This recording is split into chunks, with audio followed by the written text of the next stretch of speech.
บัตรจุดส่วนหนึ่งส่วนใดเนี่ยต่อนี้การเวอร์ตลอดมาวิ่งจมูกหนึ่งกดสลาเวอร์ในขนมวิดีโอนี้ผมได้คือชมหนึ่งบังหายในต่อขนมปีระบิมในขนมการตัดเสียเว็บไซต์หรือมวยก่อบังการเว็บไซต์โดยมันจำบัตรจะตัดเสียโค้ดในต่อนี้ก็จะช่วยยูลำปีเบสิกในโค้ดด้วยขนมได้ตามระยะมากับ language HTML CSS JavaScript หรือมวยก่อ language สิ่งเปียท่าบังการเว็บไซต์โดยมันจำบัตรจะตัดเสียโค้ดគឺអ្នកនរគ្នាត្រូវតែយល់ពីកូដដូចគ្នាមិនមែនយើងទៅបង្កើតបានដោយមិនយល់ឬមួយក៏មិនចេះពី basic វានោះទេនៅក្នុងវីដេអូនេះគឺខ្ញុំនឹងបង្រៀនអ្នកនរគ្នា build វាជាលក្ខណៈ static website មិនមែនជា dynamic website ដែលមាន store database ឬមួយក៏ API អីទេនៅក្នុង website មួយដែលមានឈ្មោះថា Zero បាទ V0 Div បាទដែលវាបង្កើតដោយជាមួយទៅនឹង Vercel បាទចឹងខ្ញុំអត់ចង់ឲ្យចាក់តាមជាច្រើនទេគ្នាយើងអាចចូលមក Google Chrome បាទនៅក្នុងនោះបន្តមកទៀតគឺអ្នកនរគ្នាអាច type នៅកន្លែង search បានអ្នកគ្នាគ្រាន់តែ type ទៅលើពាក្យថាបាទ zero អូខេឬមួយក៏ v0 បាទ div គឺនៅខាងលើនេះមកផ្ទាល់តែម្ដងអូខេអ្នកគ្នាគ្រាន់តែចូលមកទៅលើ link ខាងលើហ្នឹងទៅបាទ step ទី2 step បន្តទៀតគឺវានឹងចេញជាមួយនឹង interface មកបែបនេះហើយនៅក្នុងនេះបាទគឺវានឹងឲ្យយើង ask បាទ v0 to build អញ្ចឹងយើងអ្នកនេះមិនចាំតទៅមើលអីទេយើងអាច explore វាមើលបន្ថែមអីផ្សេងៗទៀតបានបាទហើយខ្ញុំ recommend មែនតើបើសិនអ្នកគ្នាប្រើប្រាស់សម្រាប់ក្នុងការងារអីផ្សេងៗឬមួយក៏ជា tool បាទជា code tool អីតិច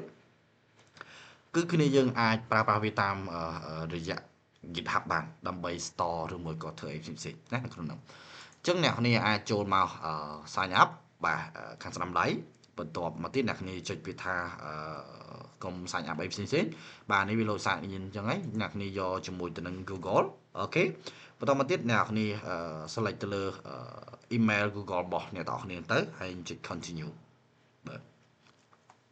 អូខេរងចាំវា authenticating បន្តិចមកបាទកំពុងតែ sign up ហើយឥឡូវនេះគឺខ្ញុំបាន sign up វារួចមកហើយអញ្ចឹងវានឹងចាប់ដើមប្រាប់ពី model ដែលយើងត្រូវការប្រើអញ្ចឹងខ្ញុំ try it now អូខេបាទ and then accept and continue បាទខ្ញុំធ្លាប់បានដឹងហើយចំពី term អំពី AI product របស់វាអញ្ចឹងអ្នកគ្នាអាចចូលទៅអានបានមុននឹងប្រើប្រាស់បាទនៅក្នុងនេះគឺវាមានចំនួនពិសេសរបស់វាមួយវាមាន clone screenshot import from Figma upload project ហើយនិង landing page ចឹងនៅក្នុងនេះគឺជា account profile របស់យើង information ហើយអ្នកគ្នាអាចសិក្សាទៅលើការ setting pricing documentation community forum របស់វាបានបាទនៅក្នុងនេះគឺខ្ញុំអត់ចង់ឲ្យ take time ច្រើនទេខ្ញុំនឹងបង្កើត website មួយសម្រាប់ code server ជាឧទាហរណ៍ទេបាទដែលអ្នកគ្នាអាចសិក្សាបានទៅលើហ្នឹងហើយនៅក្នុង AI គឺវាបាទជា machine learning គឺបាទធម្មតាវា train វាយល់អំពីភាសាក្នុងការនិយាយមិនចាំត្រូវ grammar ត្រូវអីផ្សេងៗទេតែបើអ្នកគ្នាយល់អំពីរបៀបនៅក្នុងការទៅសេ prompt គេហៅមួយបែបទៀតថា prompt writing ឬមួយក៏ prompt engineering ហ្នឹងគឺអ្នកគ្នាមានភាពងាយស្រួលជាងបាទបានន័យថាយើងទៅសេវាទៅវា output មកឲ្យយើងដោយអ្វីដែលយើងចង់បានបើយើងទៅសេអត់ច្បាស់ output មកឲ្យយើងក៏វាអត់ចង់បានដូចគ្នាដែរទេណានៅក្នុងហ្នឹងបាទអញ្ចឹងខ្ញុំនឹងទៅសេវាបាទខ្ញុំដាក់ថាI want to build បាទអូខេ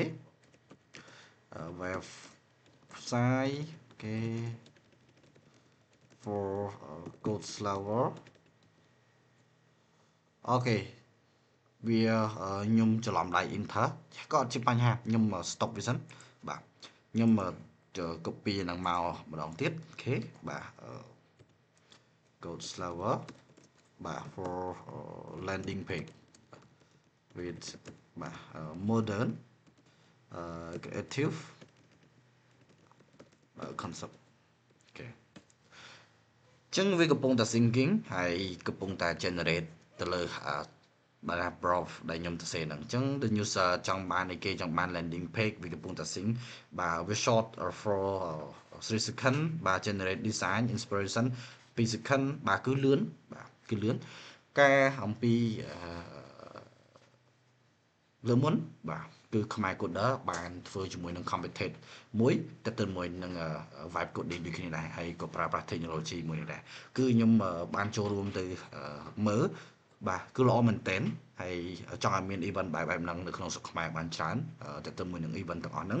វាមានភាពងាយស្រួលទៅដល់សិស្សដែរណាហើយយើងបានឆ្វេងយល់បន្ថែមអំពី technology អំពីបច្ចេកវិទ្យាផ្សេងៗចឹងនៅក្នុងវីដេអូនេះគឺខ្ញុំប្រាប់អ្នកគ្នាអំពីរបៀបប្រើហើយរបៀប create ដែរមកវីដេអូហ្នឹងគឺអ្នកគ្នាអាចធ្វើ website បានដែលចាំបាច់ចេះសរសេរ code ទេគ្រាន់តែឆ្វេងយល់បន្ថែមទៀតហើយបញ្ជាក់វាបានតែ landing page ទេជាមួយទៅនឹង database ឬមួយក៏ stock ជាមួយទៅនឹង dynamic website គឺអ្នកគ្នាធ្វើការ configuration អីផ្សេងៗច្រើនវាមានលក្ខណៈស្មុគស្មាញញ៉ៃច្រើនដែរអញ្ចឹងអ្នកគ្នាក៏ត្រូវទៅឆ្វេងយល់បន្ថែមដែរហើយនេះវាជាការជាជំនួយទេ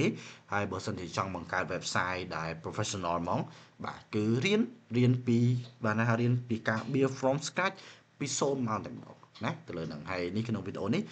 និយាយស្រួលយល់ទៅគឺវីដេអូបែប web coding ទៅលើការ build website ដែលចាំបាច់ចេះសរសេរ code យើងចេះសរសេរ prompt engineering មកគឺបានហើយណាកន្លែងហ្នឹងអូខេឥឡូវនេះវាកំពុងតែ design ហើយ inspiration សម្រាប់ code server ហើយ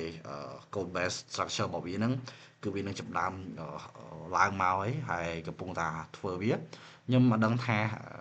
វា generate ได้បានប៉ុណ្ណាឥឡូវកំពុងតែ work it out យ៉ាអូខេ get start alright I hope you can see this on screen you know មួយជំហានទៀតគឺ prop វាកំពុងតែ generate បាទ modern dark sim អីផ្សេងៗទៅលើហ្នឹងបាទឃើញទេបាទអូខេ wow វាមានទាំងបាទ header វាមានទាំង body បាទវាមានទាំង layout អូខេបាទវាមានទាំង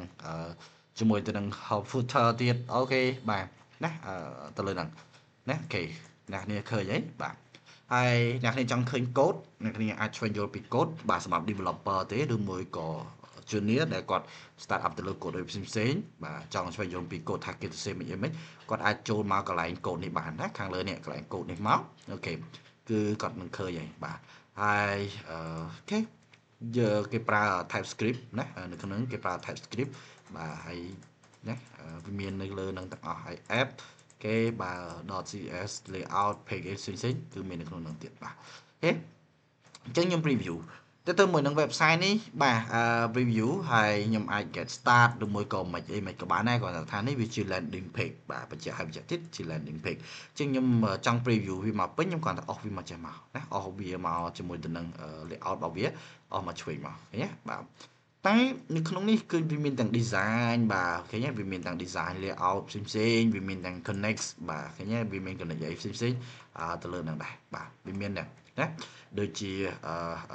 super base បាទវាមាន cross មាន deep infra for strip បាទណាសម្រាប់ payment beta ហើយជាមួយនឹង flow បាទឃើញមាននៅក្នុងហ្នឹងអញ្ចឹងបញ្ជាក់ផងដែរថាខ្ញុំធ្លាប់បានតេស្តដែរតើតិនជាមួយទៅនឹងការ login logout បាទ sign in sign out ជាមួយទៅនឹង Superbase គឺវាដើរល្អគាត់ថាត្រូវការ payment ផ្សេងៗណាទៅលើហ្នឹងអញ្ចឹងវាមានបាទរបៀបនៅក្នុងការ setting របស់វាអីផ្សេងៗមាននៅក្នុងហ្នឹងអីទាំងអស់ហើយយើងអាចធ្វើវាបានតាមរយៈ GitHub បាទ repost បាទយើង connect វាបានដូចគ្នាមាន domain មាននេះទៀតអញ្ចឹងឥឡូវនេះខ្ញុំជា sample បាទខ្ញុំចង់កែវាបន្ថែមទៀតអីមិនទៀតខ្ញុំនឹងចូលមកទៅទិនជាមួយទៅនឹងបាទ chart មកវិញខ្ញុំនឹងឲ្យវា add ជាមួយទៅនឹង option បាទ switch line mode ហើយនឹង dark mode បាទ I want more okay you want more feature in បាទ line mode បាទ okay តែប៉ុណ្ណឹងមក okay sorry ខ្ញុំច្រឡំចុចទៅលើលេខអញ្ចឹងវានឹង understand ដែរបាទអូខេវា short មកហើយកំពុងតែកែបន្ថែមអញ្ចឹង AI បាទ AI វា yeah it's good បាទ it's good វាអាចដឹងហើយវាយល់អំពីយើងចង់បានអ្នកគ្នាអាចប្រាប់វាយើងចង់ថែមថយគេដូចនៅក្នុង landing page នេះខ្ញុំចង់ថែម menu bar របស់ខ្ញុំ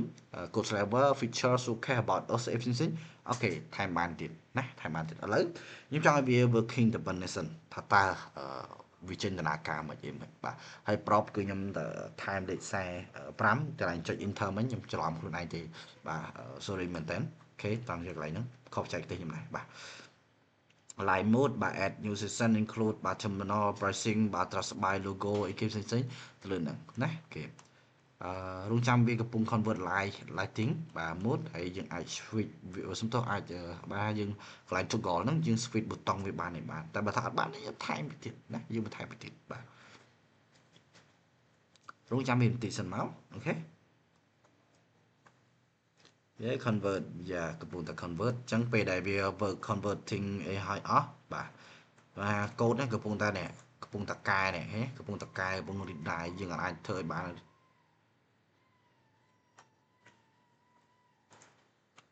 ខេបាទអញ្ចឹងពេលដែលហើយគឺវានឹងផ្លាស់ប្ដូរ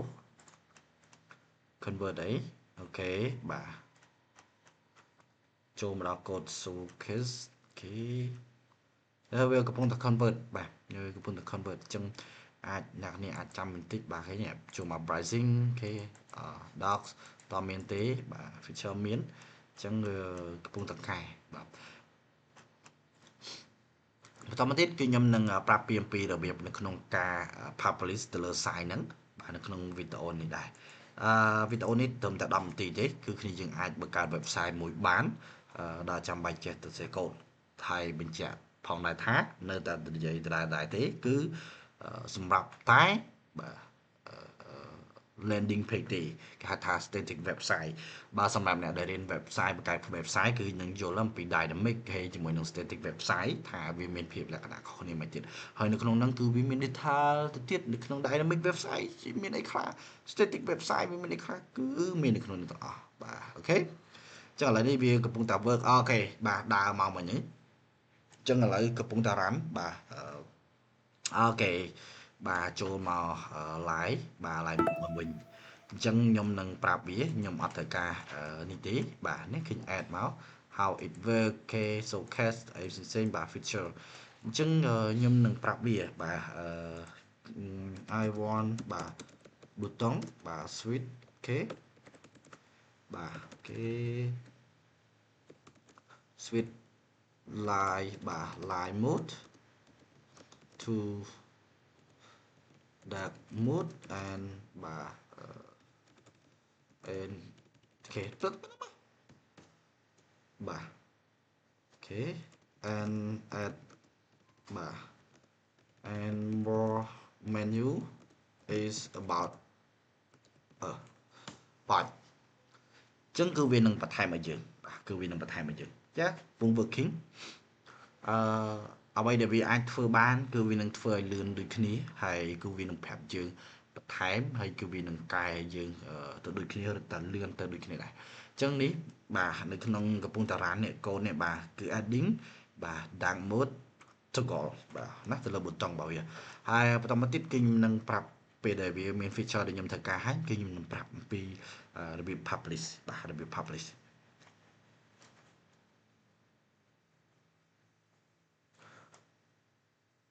អូខេ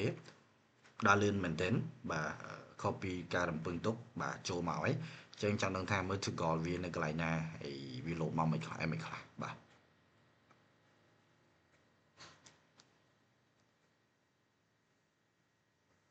សូមរងចាំបន្តិចមកបាទកំពុងតែ running អូខេមកឲ្យមិនដឹងថា clone code មកពីណាពីណីខ្លះ click data មកពីណីពីណាខ្លះទេបាទដើម្បីបង្កើតចេញជា website មួយទៅលើហ្នឹងបាទអូខេ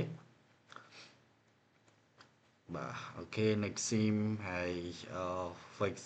theme to go import បាទបន្ថែម to go import layout របស់វាគេបន្ថែមឡើងមកអូខេ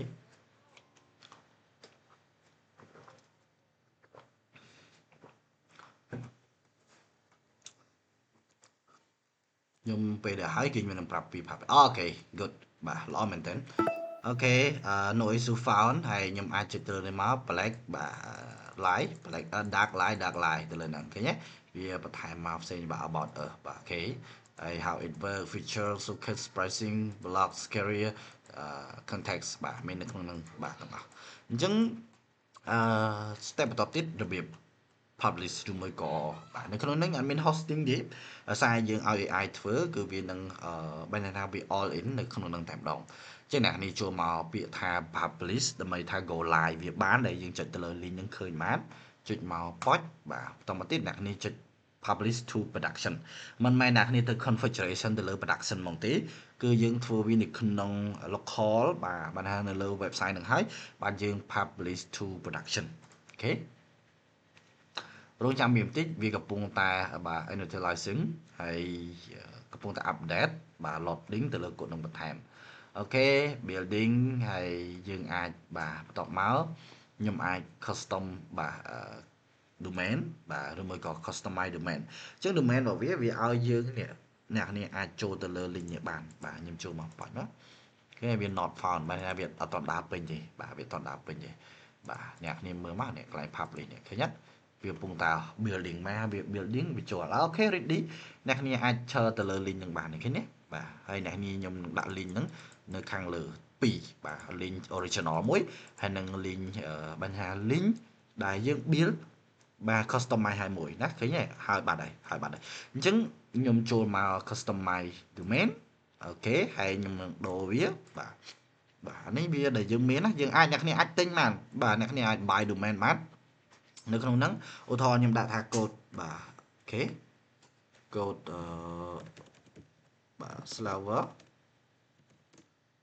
code slaver.com តម្លៃ11រៀលបាទមាន .deal អីឃើញទេបាទ បាទ1រៀល2រៀលអីទេណាមាននៅក្នុងហ្នឹងអញ្ចឹងពេលអ្នកគ្នាទិញបាទពេលដែលអ្នកទាំងអស់គ្នាទិញគឺអ្នកគ្នាអាចមើលទៅបង់លុយទៅតាមហ្នឹងទៅខ្ញុំអត់ប្រាប់ពីរបៀបទិញទេបើសិនជាអ្នកគ្នាចង់ឲ្យខ្ញុំប្រាប់ពីរបៀបទិញអាច comment នៅខាងក្រោមនោះបានជាខ្ញុំនឹងប្រាប់ពីរបៀបទិញហើយខ្ញុំនឹងដាក់ចូលទៅបង្ហាញអ្នកទាំងអស់គ្នាហើយសម្រាប់ក្រុមហ៊ុនឬមួយក៏ small business អត់ចង់បង្កើតអីផ្សេងៗញ៉ៃច្រើនយើងអាចប្រើប្រាស់ website មួយដើម្បី create ជាមួយទៅនឹងprofile company បាទ small business បាទលក្ខណៈ family company ហ្នឹងអាចធ្វើបានដូចគ្នាអញ្ចឹងឥឡូវខ្ញុំចាប់ដើមដូរជាមួយនឹង domain បាទខ្ញុំដាក់ថា code server អូខេបាទតមក KA បាទ163អញ្ចឹងខ្ញុំចុចវាថា self មកបាទអញ្ចឹងវានឹង .versal.app ឯងវាមិនមែន .com អីទេដោយសាររបស់ free ដូចខ្ញុំនិយាយអញ្ចឹងមានអ្នកគ្នាទិញគឺ domain ហ្នឹងគឺវានឹងចេញបាទទៅ .com អីផ្សេងទៅតាមហ្នឹងដែលយើងមើលមិញណាកន្លែងហ្នឹងអូខេឥឡូវនេះគឺខ្ញុំបាន sell ហើយខ្ញុំអាចបើកពីនឹងបានខ្ញុំឈរខាងលើនេះមកអូខេបាទឃើញចេញមកដូចគ្នាបាទខាងនេះមួយនេះមិញក៏ដូចគ្នាដែរឃើញទេបាទទៅលើហ្នឹងហើយនៅក្នុងវីដេអូនេះបាទពីរបៀបនៅក្នុងការបង្កើត website ដោយអត់ចាំបាច់ចេះទៅសេកូដអរគុណសម្រាប់ក្នុងការទស្សនាជួបគ្នានៅវីដេអូបន្ទាប់អំពីរបៀបទិញទៅលើ domain បើសិនជាមានអ្នកចាប់អារម្មណ៍ច្រើនអូខេបាយបាយទាំងអស់គ្នា